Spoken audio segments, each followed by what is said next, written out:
Well, hello YouTube. It is good to see you once again. It's been a little bit since the last video, but here's my excuse. I think it's a pretty good one. I've been busy with a certain bear. His name is Oswald.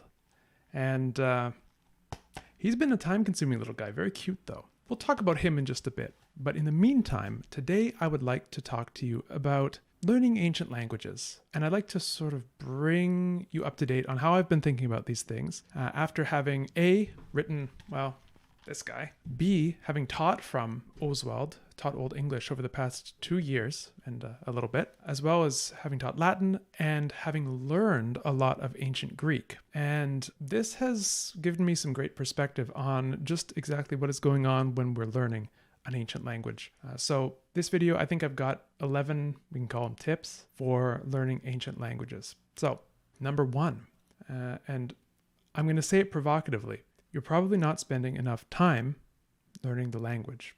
I don't know, maybe you are, but basically however much time you're spending on the language in a given week, more time will make things better. This is like something that you just really can't get enough of. Time spent in the language. The only thing limiting it is the fact that you presumably have real-world obligations that don't involve reading ancient Greek or Sanskrit or classical Chinese. Other than that, the sky's the limit when it comes to time that you can spend. Now, when you're a busy person, as I'm sure you all are, this is going to have a pretty hard upper limit, but if you can get as close to that as you can every week, you are going to be doing well. Practically speaking, is there a number that I can give to this? Well, the one that I've found is that if you're not spending 10 hours, 10 really solid, good hours learning a language in a month, then you're probably not going to be making progress. This isn't scientific. This is just based on my own experience. Your mileage may vary, but it seems to hold for me. And 10 hours a month is something that you can probably squeeze in, even if you're doing multiple languages. You can probably handle getting 10 hours in one or maybe 2 of those at least. And then if you can do more, so much the better. And number 2, within the time you're spending on a given language, you should be spending probably most of that time reading. And I say reading because we're talking about ancient languages, languages without speakers that you can easily access unless you're some sort of a necromancer. The bulk of your time should be spent sort of in a direct encounter with the language. That means consuming input, and for ancient languages, this is almost certainly going to be text. So reading, if you have recorded text, we'll talk about that in a little bit. Listening also certainly counts, but that should be the vast majority of the time you're spending. The looking up explicit grammar, dictionary lookups, things like that, these should be supplementary and not let the focus go off of the main thing, which is to read. Okay, number 3, and this has to do a little bit with your mental state and your mindset around the language, which is that beyond the beginner level, you're not likely to be feeling a sense of progress as you go. And this can be tremendously discouraging. This can be very discouraging because you don't feel that you're improving from one day to another as you did when you first started the language. When you first started learning the language, your first week was one marvelous improvement after another. You went from knowing no words to 10, and that was night and day. Then the next week you learned another 10. You doubled your vocabulary count. Then the next week you learned another 10. Okay, well now you've only taken your vocabulary count up by we're not going to put math in this. We're not going to put math in this, I swear. So you've learned another 10 in the next week, and you've only brought your vocabulary count up 50%. And then the next week you had another 10, 25%. And you see, you get this sort of feeling of diminishing returns, even though you are really learning at a constant pace. But the feeling changes. And when you get past the beginner stage, the little gains that you get every day, every week, even every month seem imperceptible. But they are there, they are occurring, and you just have to accept that you're maybe not going to feel very good about it as it happens. Where you will feel good is when you go back to something that was hard for you 6 months ago and you try reading it again. And you'll notice, hey, this isn't quite as hard. That's progress. But it's not something you feel in the moment. It's something that you have to sort of seek out and give yourself an opportunity to see the progress that you've made. So knowing this is very helpful because it sets your expectations. Number 4 is related to this, which is that rereading is your friend. I think that rereading is something that people across the board tend to undervalue, whether it's a sense of seeking out novelty or a sense that you're cheating in some sense if you are reading a text that you already know, what happens in it. It's not true. Rereading is extremely valuable. It's extremely helpful. I've encountered this firsthand with ancient Greek. I have been pursuing the Reri Roberts approach, which I think we'll put a link in the description. So this is something that Luc Ranieri has codified based on an idea from Jonathan Roberts from the Ancient Language Institute. Whoop.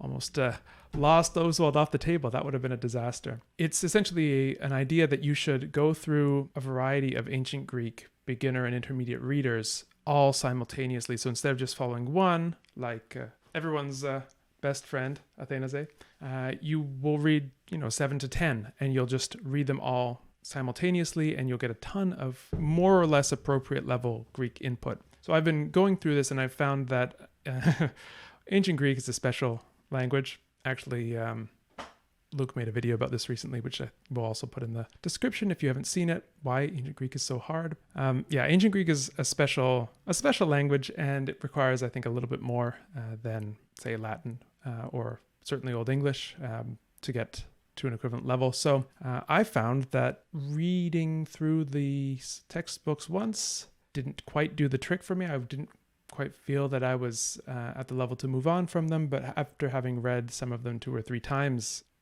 well, that did the trick. Now the question is whether you can tolerate it, but that is a separate question. It does appear to be effective medicine. Whether it also tastes awful is perhaps in the eye of the beholder, to mix metaphors slightly. Okay, number 5. I was speaking about the Reri Roberts approach, which if you haven't seen it, it's a gigantic spreadsheet, one of those ones that where the columns go up to BF or something like that. Absolute madness. But it tells you what to read, and you're never at a loss for what to do. And so it makes your question not what should I do today to improve my Greek, but rather, okay, I know what to do. Am I going to do it? And I don't know if any of you have experienced this in other areas of life, perhaps physical fitness, but having a plan in front of you that you just have to do is a lot more manageable than coming up with what you have to do on any given day. So outsource that decision making to someone else if you can. Find a reading plan and just clock in the hours every day. Okay, number 6. Know when to make the transition to authentic texts. So authentic texts are texts that are written primarily for speakers of the language. We can contrast this with pedagogical texts like Oswald Bera, which is written to teach you the language, and it's written for people who don't speak the language already. So, for example, an authentic text in Old English is Beowulf, and a pedagogical text is Oswald Bera. An authentic text in Latin might be the Aeneid, or some of or the Gallic Wars, or some of Cicero's orations, and a pedagogical text would be Familia Romana. So at some point, you are going to want to read authentic text. Presumably this is why you're studying the language in the first place. But the difficulty is when you first start out, you can't, because they're too hard. Too much new vocabulary, grammar you don't understand, you haven't acquired. So you start with pedagogical texts. Okay, we know where we start and we know where we end, but how do you get from one place to the next? You're going to want to pay attention to 2 things. One is the push, the force that pushes you towards authentic texts, which is primarily going to be boredom. As you find yourself bored and losing motivation, that should be something that is pushing you towards authentic texts. What's going to push you away from authentic text is when you go to an authentic text and find that you can't read it. So you're going to enter into a little bit of a loop as you get bored. You're going to seek out an authentic text. Hopefully you'll find one that's pitched at a level that's reasonable for your ability, and you're going to give it a little try. And if you find that you can read it, wonderful, keep reading it. If you find you can't, well, you tried, you found you couldn't yet. Maybe you look for a different text, or maybe you go back to your pedagogical texts and realize, okay, there is a good reason for me doing this, and that allows you to handle the motivational issue or the boredom, knowing that this is actually connected with your goal of eventually, and hopefully not so eventually, reading authentic texts. Okay, but this doesn't have to be all or nothing. You can mix in a little bit of authentic text with your largely pedagogical reading plan. And this is actually, I think, a pretty good thing to do, especially at the early stages when you're still getting your first big core of vocabulary, your first, I hate to throw out a number, but say 1,000 or 2,000 words in the language. Without that, it's unlikely that most texts will be within your reach, but you may try and, put in a verse here or a paragraph here to just see what it's like and remind yourself of why you're doing it. I'll return to that question later. So it doesn't have to be all or nothing, but you're going to have to figure out when that transition is going to be made for you. Now, number 7, and this is very closely related. It's almost as if I came up with this order for a reason, which is that you should include both intensive and extensive reading. And we don't have to be too fussy about the definitions of these things. Intensive reading is reading short passages where you really focus on understanding every word. Usually these are going to be texts that are at a higher level. Otherwise, you just sail through them, and what would be the point of that? So intensive reading, you're going to be reading harder texts, less of them, and really trying to understand all of the words and how the sentences are put together and everything like that. And this is a good role for those authentic texts to play, is intensive reading. So extensive reading, on the other hand, is something that is below your level, but you can read a lot of it. And the reason that you're reading it is because not necessarily to learn all these new words or new grammatical structures or anything like that, or rather at least to be exposed to them, but because you want to develop your reading fluency. And I'm using fluency in the etymological sense of quality of flowing. So you want to be able to read in a flowing or fluent manner. And that's where extensive reading comes in.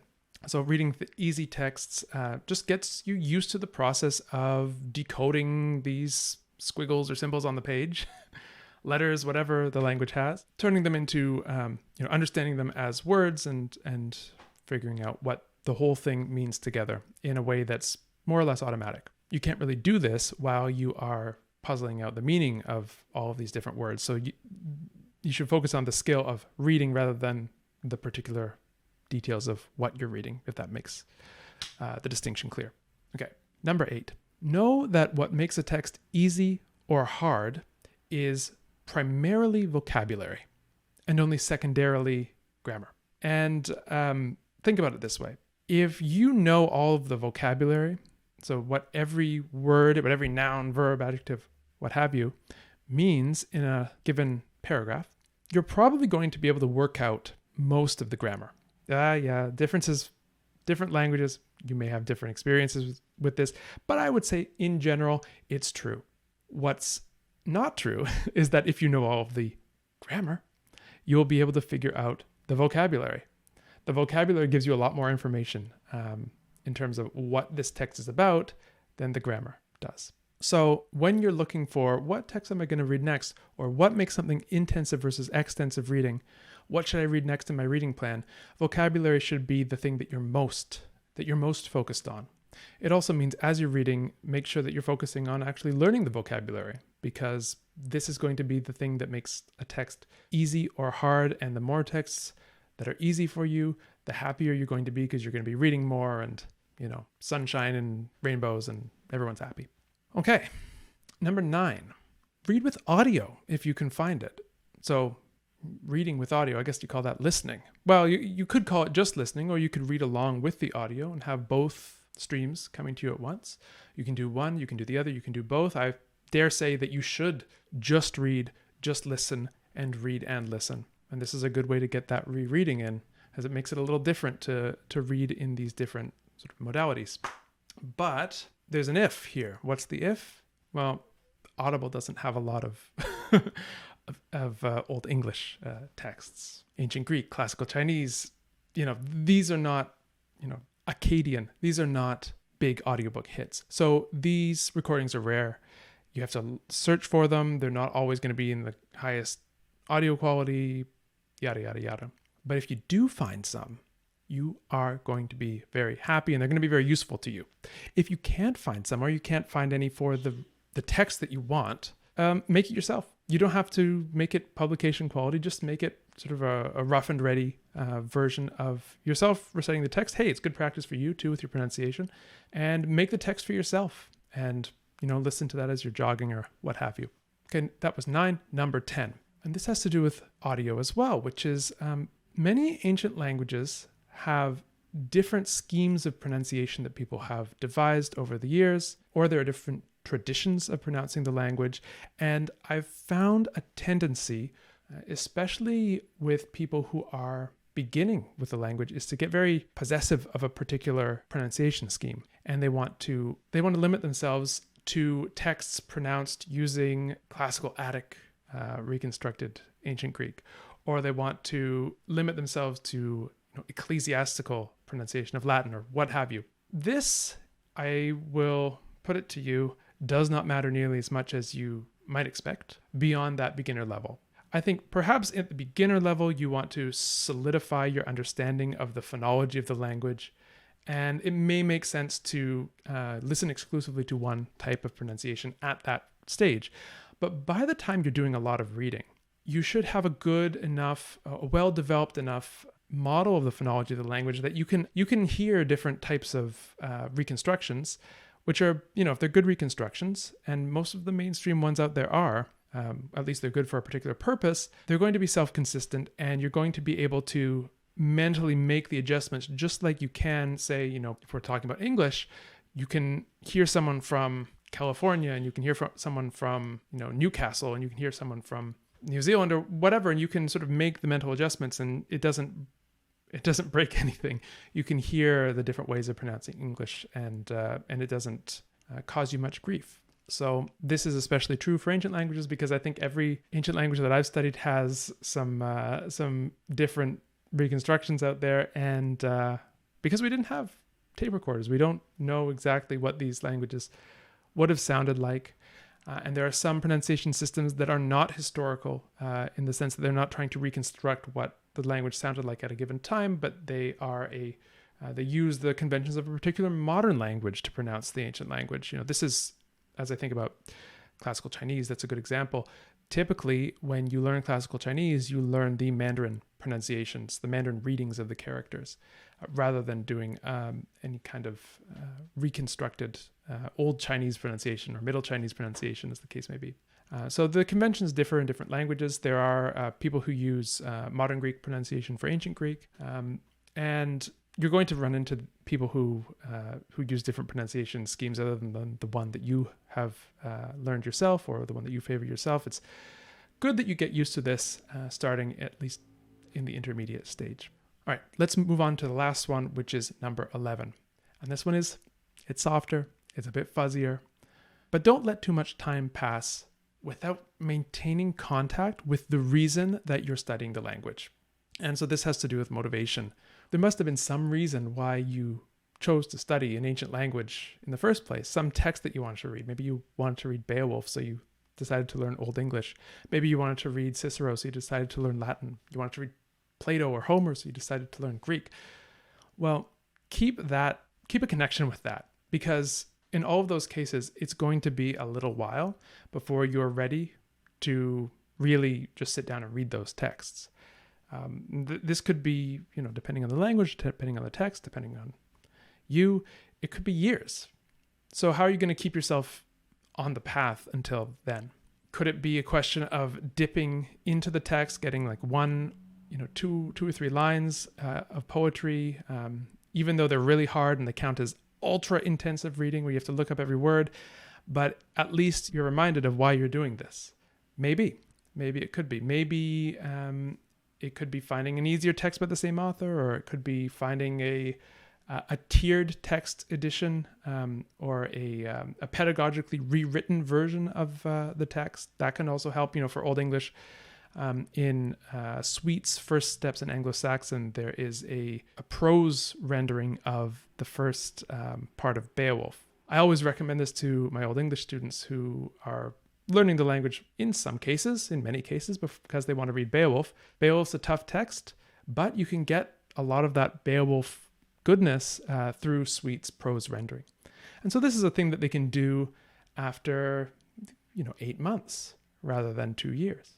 Hey, if it keeps you on the path up the mountain, then it's a good thing as far as I'm concerned. Now, I did promise that I would talk a little bit more about Oswald before we left.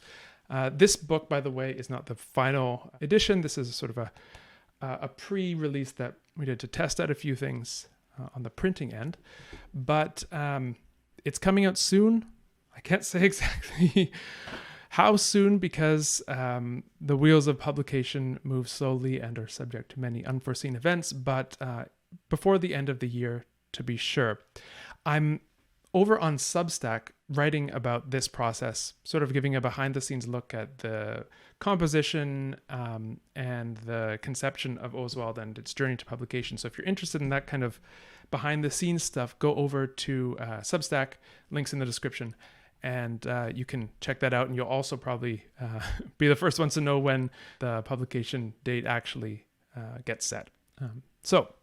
Other than that, what to expect from the channel over the next few months. So it's end of September 2024 now. So over the next few months, I'm going to be releasing a few more things now that the burden of editing this book is now off of my back. So I'm a little bit more at leisure to create videos. So look forward to some more videos about ancient language learning, Old English, that sort of thing here. And alongside that, we're going to be re-releasing some episodes from the archives, some old stream segments that have not yet been edited. So we're going to be putting them up on the channel as well. We'll intersperse the two kinds of video. All right, everyone, that is all from me for today. Until next time, well, keep reading.